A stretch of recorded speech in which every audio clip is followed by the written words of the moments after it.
নমস্কার, Assam prime network থেকে আমি ইন্দ্রাণী আপনাদের স্বাগত জানাচ্ছি। উচ্চস্বরে সাউন্ড সিস্টেম বাজানোর অভিযোগে 7 জনের বিরুদ্ধে মামলা, জব্দ বহু মাইক সেট। একই রাতে বিভিন্ন জায়গায় অভিযান চালিয়ে বিপুল পরিমাণে সাউন্ড সিস্টেম জব্দ করেছে রাজধানী আগরতলার এনসিসি থানার পুলিশ। এই ঘটনার জেরে 7 জনের বিরুদ্ধে মামলা দায়ের করা হয়েছে। লাউড স্পিকার বাজানোর ক্ষেত্রে আদালতের তরফে নির্দেশিকা রয়েছে। এই নির্দেশিকা মূলত সাধারণ মানুষের অসুবিধার কথা চিন্তা করে সহনশীল মাত্রার মধ্যে রেখে মাইক সহ লাউড স্পিকার বাজানো নির্দেশিকা দেওয়া হয়েছে। বিশেষ করে রাত 10টার পর থেকে সকাল 6টা পর্যন্ত উচ্চস্বরে লাউড স্পিকার বাজানো নিষিদ্ধ। স্কুল, কলেজ, হাসপাতালের আশপাশ এলাকায় লাউড স্পিকার বাজানো নিষিদ্ধ। কোনো এলাকাতে বাজালেও রোগীদের যাতে কোনো অসুবিধা না হয় সেদিকে নজর রাখার নির্দেশ দেওয়া হয়েছে। এরপরও কিছু উচ্ছৃঙ্খল মানুষ আদালতের এই নির্দেশিকাকে উপেক্ষা করে লাউড স্পিকার বাজাচ্ছেন। বিশেষ করে জানুয়ারি মাসে উৎসবের মরশুম, এই সময় বিভিন্ন জায়গা থেকে লাউড স্পিকার বাজানোর ক্ষেত্রে আদালতের নির্দেশিকা লঙ্ঘন করার অভিযোগ আসে। এই অভিযোগের প্রেক্ষিতে রাজধানী আগরতলার এনসিসি থানার তরফে থানার অন্তর্গত বিভিন্ন এলাকায় অভিযান চালিয়ে বিপুল সংখ্যক লাউড স্পিকার জব্দ করা হয়েছে। বুধবার সংবাদ মাধ্যমকে এনসিসি থানার ওসি সুশান্ত দেব জানান, গতকাল একই রাতে মোট 5টি জায়গাতে অভিযান চালিয়ে হাই ভলিউম বক্স 6টি, 11টি অ্যাম্প্লিফায়ার এবং 3টি সাউন্ড মিক্সচার জব্দ করে নিয়ে আসা হয়েছে। এগুলির বাজার মূল্য আনুমানিক 6 লক্ষ টাকার মতো হবে। রাতে 1টা, 2টো, 3টে পর্যন্ত উচ্চস্বরে সাউন্ড সিস্টেম বাজানোর অভিযোগ আসছিল বিভিন্ন এলাকা থেকে। এই অভিযোগের প্রেক্ষিতে তারা অভিযান চালিয়ে মিউজিক সিস্টেমগুলো জব্দ করেন। সেই সঙ্গে 7 জন মালিকের বিরুদ্ধে আদালতে মামলা পাঠানো হয়েছে বলেও জানান ওসি। আগামী দিনেও এ ধরনের অভিযান জারি থাকবে বলে জানান তিনি।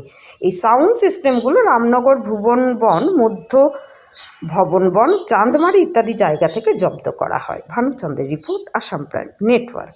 আমরা গত পরশুদিন বিভিন্ন জায়গা থেকে কমপ্লেন আসছিল, যদিও ফেস্টিভ সিজন চলছে, কিন্তু রাতে 2টা, 3টা, 4টা হিউজ ভুল বলিউড চালিয়ে বিভিন্ন এলাকাতে বক্স বাজছিল, যেখানে সাধারণ যারা বাড়িতে হাই বিপির পেশেন্ট আছে, রুগী আছেন, ওদের খুব অসুবিধা হচ্ছিল। যারা কিন্তু অনেকবার আমরা পুলিশ থেকে বারণ করার পরও কিন্তু ওরা স্টপ করেনি বা ভলিউম কম করেনি।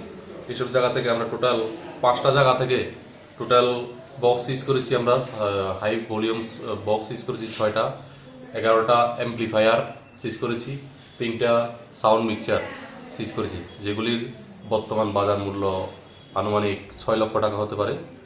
এগুলিকে আমরা সিজ করেছি এবং আমরা 7 জন মালিকের বিরুদ্ধে আমরা কেস পাঠিয়েছি মাননীয় আদালতে। আর এই আমাদের এমন ধরনের অভিযান আরও আগামী দিনেও জারি থাকবে।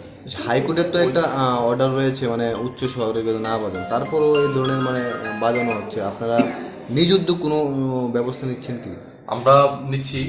এখন যেটা ওই দিন যেটা ফেস্টিভ সিজন ছিল ওইখানে চলছে এবং আমরা অলরেডি পাবলিককে অ্যাওয়ার করেছি। এবারে আমরা অনেক ব্যাপার পাবলিকদেরকে নিয়ে মিটিং করেছি, কিংবা যারা মেশিন যারা ডিল করে ভাড়া দেয় ওদেরকে নিয়ে আমরা অনেকবার মিটিং করেছি। ওই দিন আমরা অতিরিক্ত হয়ে গেছে। এই সময় আমাদের মাননীয় জেলার এসপি সাহেব, এডিশনাল এসপি রুরাল, এসডিপিও সাহেব, আমরা সবাই থানার অফিসার সহ সবাই মিলে গিয়ে আমরা এই রেডগুলি করেছি এবং সবাই উদ্যোগে আমরা এটা সিজ করতে পেরেছি।